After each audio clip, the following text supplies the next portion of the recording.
4 citizens were injured during a powerful explosion in the basement of a jewellery store in the Block area, injuring the owner's spouses who are in a serious condition in hospital, while an employee and passerby have sustained minor injuries. The 2 laws of judicial reform returned by the Constitution have now been approved by the SP votes and the new opposition. With the changes in 22 articles, Parliament opens the way for the HCP and HJC to take disciplinary measures against judges and prosecutors. Prime Minister Edi Rama denied that the National Assembly of the Socialist Party on July 22 is being convened with the aim of changing the cabinet, but announced a transformation of structures within the SP for September. It's 6 o'clock on Monday, the 15th of July 2019. Good evening and thank you for tuning in to RTV Ora's English edition. My name is Alexandra, bringing you the only daily update of the local Albanian news translated into English. 4 citizens were injured during a powerful explosion in the basement of a jewellery store in the Block. 2 owner spouses are in a serious condition in hospital, while an employee and a casual passerby have sustained lighter injuries. The explosion has caused significant material damage and has covered the entire area in debris, requiring a few hours of removal efforts. Police forces and firefighting services are on the scene. An investigative group has also been set up to work and clarify the circumstances of the event. The explosion also damaged some surrounding businesses.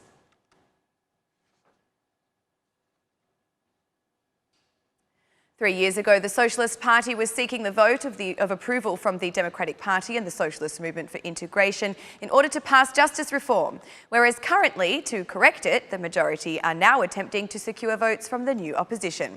After being returned by the Constitutional Court, the Parliament was obliged to amend 22 articles of the laws on the status of judges and prosecutors, as well as for the organs which govern the justice system. With these changes, the High Council of the Prosecution and High Judicial Council will also be able to take disciplinary measures for judges and prosecutors, as well as prioritise the appointments of magistrates who seek transfers. This action of the Law Commission completes the reform of justice, but again, the majority is open to revising special reform laws in case of need with international support.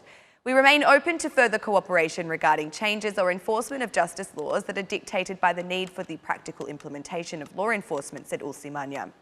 During Thursday's plenary session, the majority will again table 2 bills of the law reform, seeking the approval of the new opposition to bring them to the required 84 votes.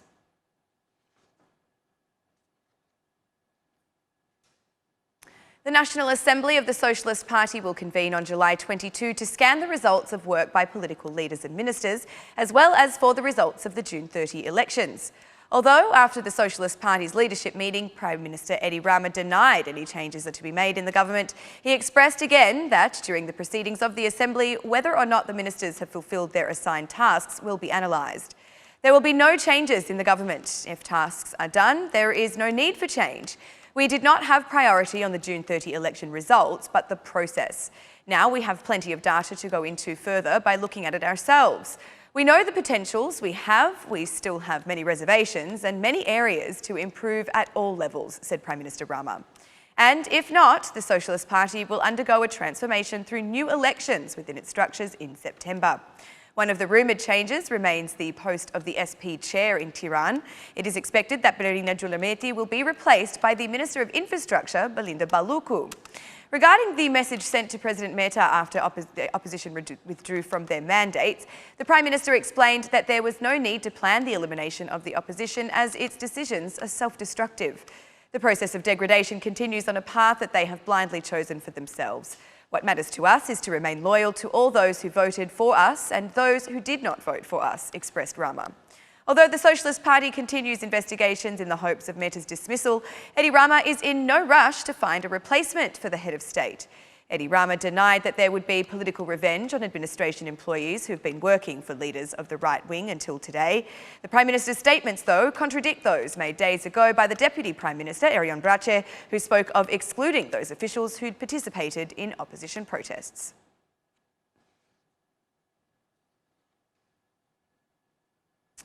In a surprise move, the Socialists have decided to address the Venice Commission on the issue of the dismissal of President Ilir Meta. Although convinced of the constitutional violations committed by the head of state, the Investigative Commission decided to seek an opinion from the specialised European institution, which has helped Albania in virtually all important legislative initiatives, including justice reform. But in addition to consulting with the Venice Commission, MPs have also sought international observers in the investigative process against the head of state. It seems that the dismissal of the president will be delayed by this, given that historically the fastest response ever received by Albania from the Venice Commission, which related to vetting in politics, took a period of 2 months. However, it should be noted that in recent months, Venice has changed its regulations, adding a special article which directly relates to opinions on decisions that are considered matters of urgency. It remains unclear whether Meta's dismissal will be considered as an urgent matter, but one thing remains sure, that the Venice Commission meets only 4 times a year, with the next scheduled meeting for 11 to 12 October, just days before the new election date which has been decreed by the President.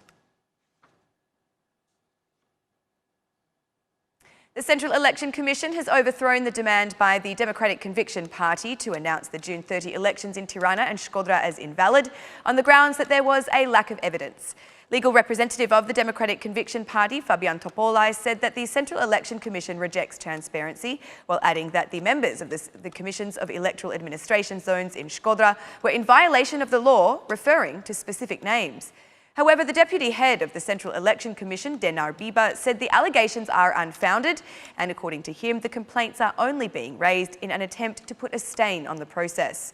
Debates were not lacking between the chair of the Central Election Commission, Clement Zuguri, and his deputy, Denar Biba. Zuguri said the denunciation remains a concern, especially given there seems to be a larger number of votes than voters, while referring to the decision by the CEC not to open boxes of election materials as meaningless. The Democratic Conviction Party filed a total of 41 complaints in regards to the election, but thus far, none have been declared as valid.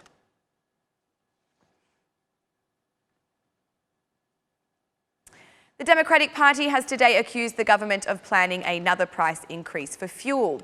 According to the DP's organisational secretary, Enel Bozdo, no matter how Rama tries to conceal or deny it, he is planning to put his hands back into the already empty pockets of the Albanian people. The government has programmed an increase in fuel prices. Even though Edi Rama conceals and denies this fact, the truth is that he is programmed. His program aims to put his hand again into the empty pockets of Albanians, said Bozdo. Today, Albania has the most expensive fuel price in Europe, while it is one of the poorest countries in Europe. The price of fuel today is much more expensive in Albania because the government has applied so many taxes and excises, with no assets in any of the other countries in the region or the EU, said Bozdo.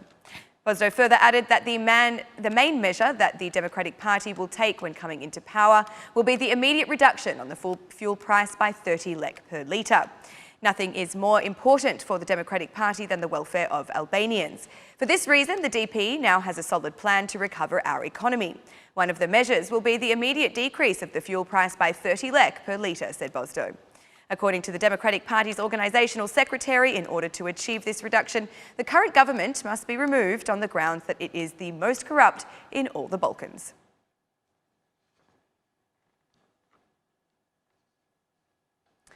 The draft law for the Academy of Sciences was approved amid debates in the Parliamentary Media Commission. The chair of the commission, Fationa Dimitri, said that the proposals made by some academics were not reflected in the final draft. Considering the gathering as a farce, Dimitri abandoned the commission's work. The meeting continued under the direction of the deputy chair, Milva Economi, with each article of the draft law deposited at the Assembly in early April being approved. The long-debated and highly controversial draft law will pass through for the final approval on July 18.